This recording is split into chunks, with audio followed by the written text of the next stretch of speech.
Have you ever noticed that whenever someone decides that they're going to go on a diet, they suddenly decide that they're becoming a completely different person? Yesterday, large pizza, extra cheese. Today, only wild-caught salmon harvested under a full moon. They throw away everything in their pantry, buy 17 supplements, meal prep enough chicken to feed a small village, and then, 3 weeks later, they're face first in a bag of chips wondering what happened. The problem isn't that they didn't try hard enough.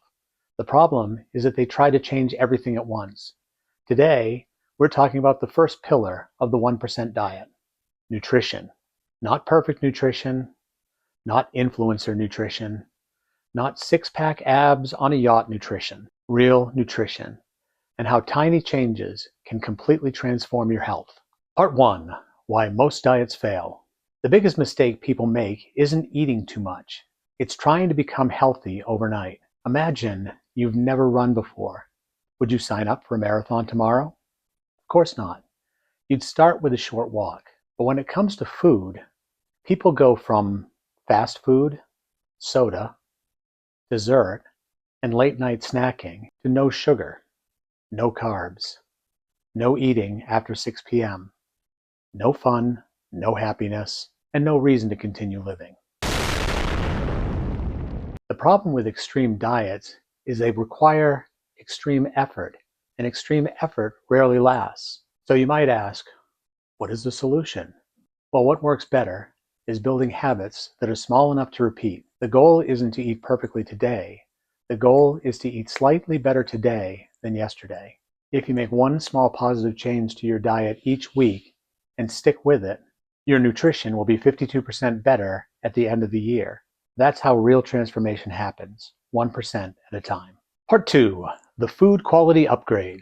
Let's start with one of the easiest improvements you can make: food quality. Because when most people decide they want to lose weight, the first thing they focus on is calories. And calories matter, but calories aren't the whole story. Think about it this way.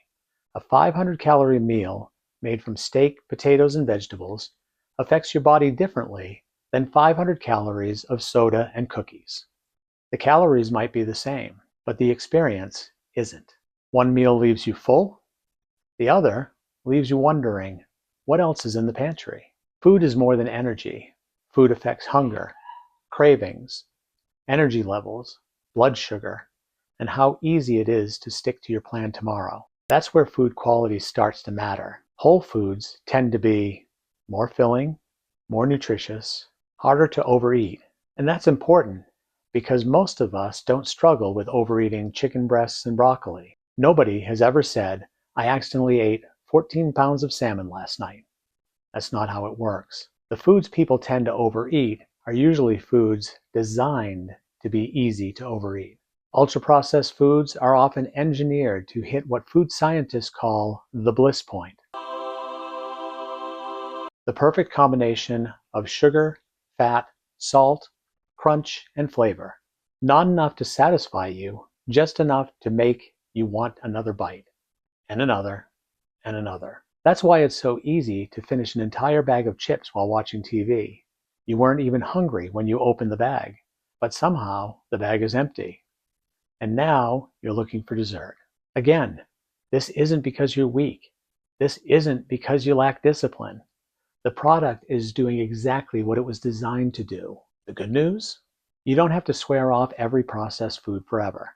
You don't need to become the person who lectures everyone at family gatherings about the dangers of seed oils, artificial colors, preservatives, and the other dangers of modern civilization. Nobody likes that guy. And honestly, that's just another version of all or nothing thinking. Instead, try one simple rule. Add more real food. Not perfect food, real food. More protein, more fruit, more vegetables, more foods that your grandparents would recognize as food. Because the goal isn't to create a diet that's impressive. The goal is to create a diet that's sustainable. Small changes, like adding a piece of fruit, swapping soda for water, eating more protein, or putting vegetables on your plate, may not seem dramatic, but those small upgrades make it easier to stay full, manage cravings, and stay consistent. And consistency is what produces results. Small changes, big impact. Part 3, the protein advantage. If I could recommend only one nutrition upgrade for most people over 50, it would be eating more protein. Not a detox, not a cleanse, not a supplement stack that requires a second mortgage. Protein. Because protein solves a surprising number of problems at the same time. Protein helps build muscle, preserve muscle, improve fullness, reduce hunger, support recovery, and that's important because muscle becomes incredibly valuable as we age. In your 20s, you can get away with a lot. You can skip workouts, eat whatever's in the break room, sleep for 4 hours, make questionable life choices, and somehow still function. After 50, your body starts sending invoices. One of the biggest changes is that we gradually lose muscle as we age if we don't actively maintain it. And muscle isn't just about looking athletic. Muscle helps you stay strong, stay mobile, stay independent, carry groceries, climb stairs, get off the floor without making sound effects. And here's the part that most people miss. Muscle also supports a healthy metabolism. So when muscle decreases, maintaining a healthy weight often becomes more difficult. That's one of the reasons why many people feel like they have to eat less and less every year just to keep the scale from going up. Protein helps fight back against that process. It gives your body the building blocks it needs to maintain and repair muscle tissue. It also tends to be the most filling macronutrient. In other words, protein helps tell your brain, we're good, which means you're less likely to spend the afternoon thinking about snacks. So instead of obsessing over what to remove from your diet, try asking yourself a different question. How can I add protein? Eggs at breakfast, Greek yogurt, cottage cheese, chicken, fish, lean beef, protein shakes. Simple foods, simple solutions. You don't need to calculate 17 nutrition formulas. You don't need a color-coded spreadsheet. You don't need to optimize your protein intake to the 4th decimal point. You need a fork, 1% improvement, that's it. Part 4, liquid calories are sneaky. Here's a change that often creates outsized results. Drink fewer calories. Sounds almost too simple, but that's exactly why so many people overlook it.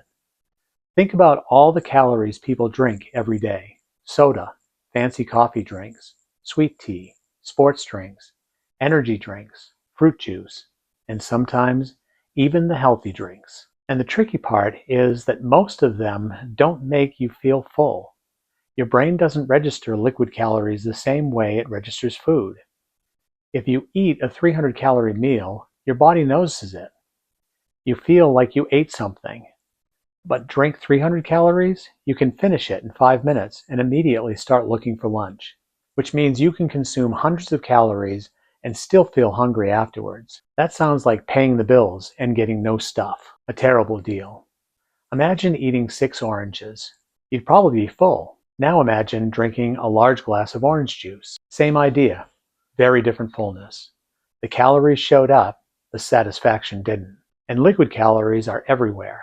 The morning coffee drink, the soda at lunch, the sports drink after exercise, the sweet tea at dinner. Individually, they don't seem like much, but together, they can quickly add hundreds of calories every single day. The good news? You don't have to swear off every beverage you enjoy. Remember, this isn't an extreme diet. We're looking for small changes. Try replacing one sugary drink each day. Water, sparkling water, unsweetened tea, diet soda if that's your preference. One small swap can eliminate thousands of calories over the course of a month without counting every calorie, without obsessing over food, without feeling like you're dieting. Small change, big impact. Part 5. Stop drinking your dessert.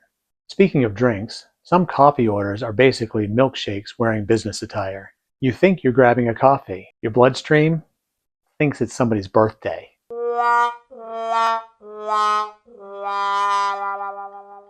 Again, no need for perfection. Just awareness. If your coffee contains more calories than your breakfast, we may have identified a problem. Tiny adjustments matter. Maybe a little less syrup, a smaller size, a lower calorie option, 1%. Part 6. Build better defaults.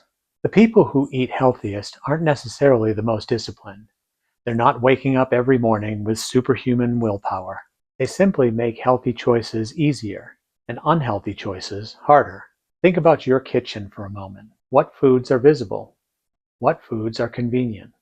What foods require effort?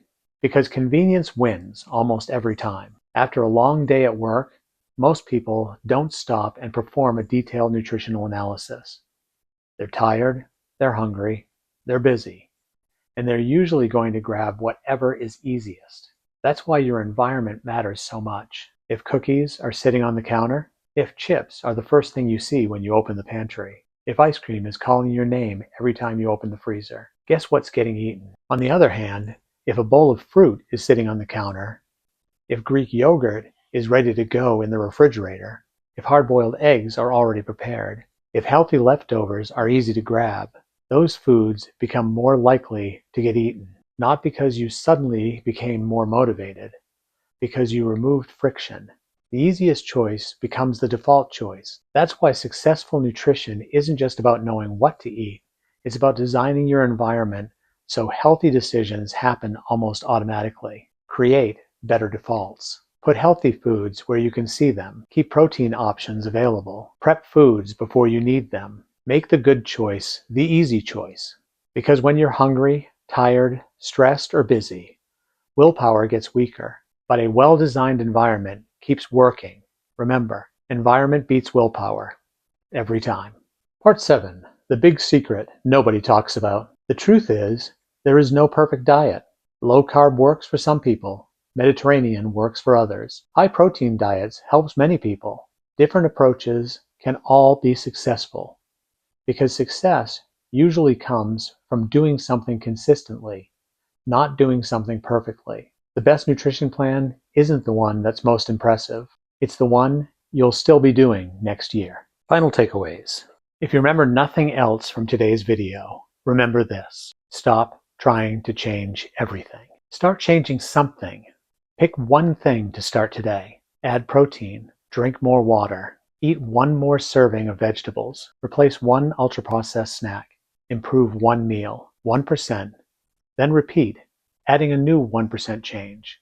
Because small changes don't feel powerful in the moment, but done consistently, they change everything. The 1% challenge. This week, choose one nutrition upgrade. Add protein to breakfast. Replace one sugary drink. Eat one piece of fruit daily. Add a vegetable to dinner. Replace one ultra-processed snack. Do just one, not 5, 1. Master it, then build from there. Because the goal isn't to win the day. The goal is to win the year. And that starts with 1%. And don't forget to like, subscribe, and ring the notification bell so you never miss an episode. Our next episode will be about movement and why exercise isn't enough and why that's good news.